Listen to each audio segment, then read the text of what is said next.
lock in. It's a Phillipson rant. So please do like, subscribe and share. Share this one. Do share this to all your family. So Phillipson, who is not driven by spite and ideology and a massive chip on her shoulder, has tweeted, "You don't need a posh blazer to learn your times table." Posh. So you know when I said that I wanted Keir Starmer to give us the Keir Starmer definition of what a working person was, I'd like to know what posh means. What's posh, Bridget? Did you mean smart? Did you mean you don't need a smart blazer to learn your times table? Is that what you meant? Because you've put the word posh in, which is a class-inspired word, isn't it? You're sort of trying to divide. You're trying to create a barrier. So you say you don't need a posh blazer to learn your times table. No, you don't. But you might want to wear a blazer to feel a sense of community and proud of your school. You might want to wear a blazer with your school emblem on it. So for safety reasons, if you're seen in town or in a situation where you could be at danger, somebody can identify exactly which school you go to. You may want to wear a blazer, a smart blazer, because where your background comes from, that's your proudest piece of clothing that you've got. You may want to wear a blazer because you feel pride in what you're wearing.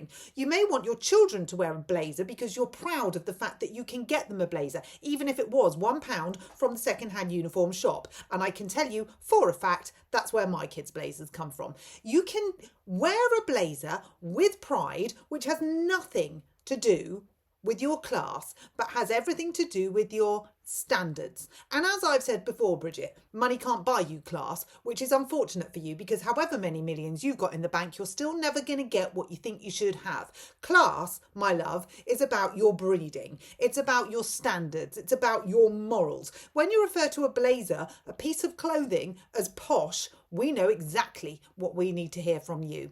You then go on to say, Shakespeare is just as inspiring in a supermarket sweater, jumper or sweater.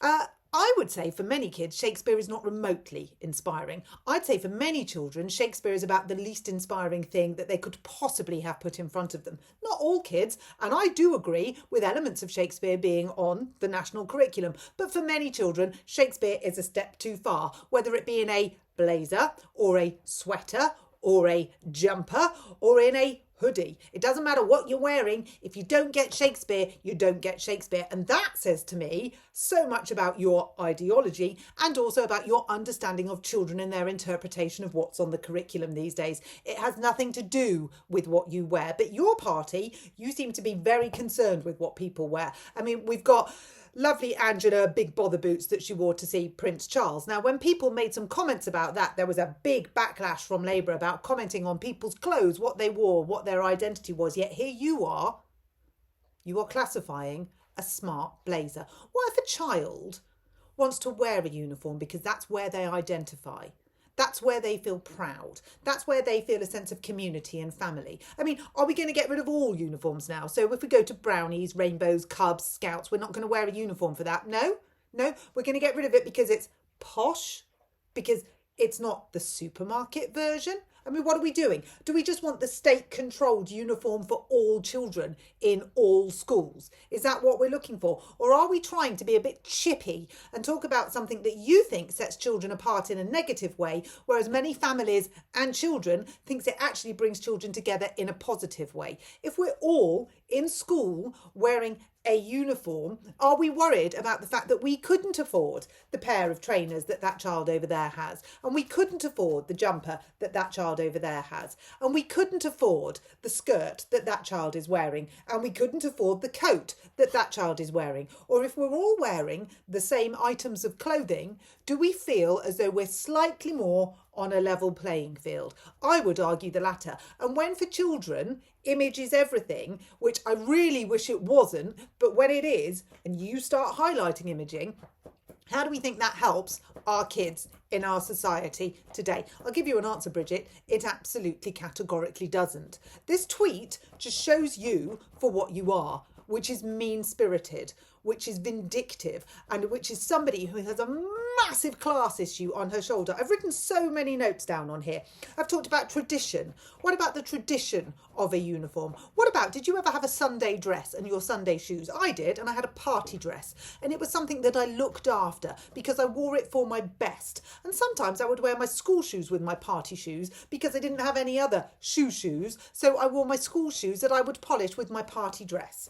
I was proud. I wasn't embarrassed. I wasn't wishing I had something else. I was wearing a special piece of clothing that my mum and dad had taught me to respect and look after, and then I wore it with a special pair of shoes which happened to be my school shoes. I had a party dress and school shoes. It was tradition. Any child of the 70s would have had the same. What else have I written down? I can't read what that word says. Oh, the cost of blazer per year. So you're talking about posh blazers. Have you ever been to a second-hand uniform shop?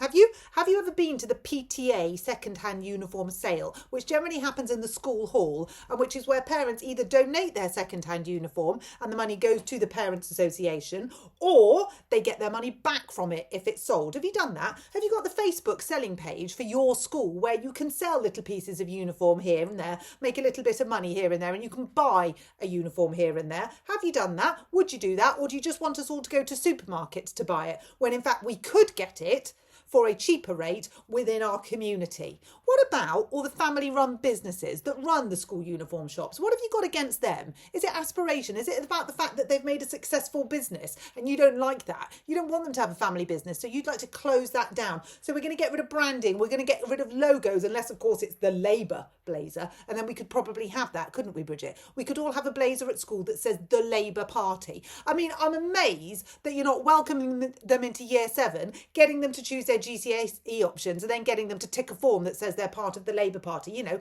like you were, like Rachel Reeves was, like Ellie Reeves was, like Keir Starmer was. I mean, is that the way now? We have the national curriculum and then we have the Labour lessons, and you have to go into school every year to learn about, or every week to learn about Labour and what the Labour Party wants and what the Labour Party says and what the Labour manifesto is and the Labour ideology, so that when you leave school, you're a state indoctrinated robot with your state indoctrinated blazer. Is that what you're looking for, Bridget?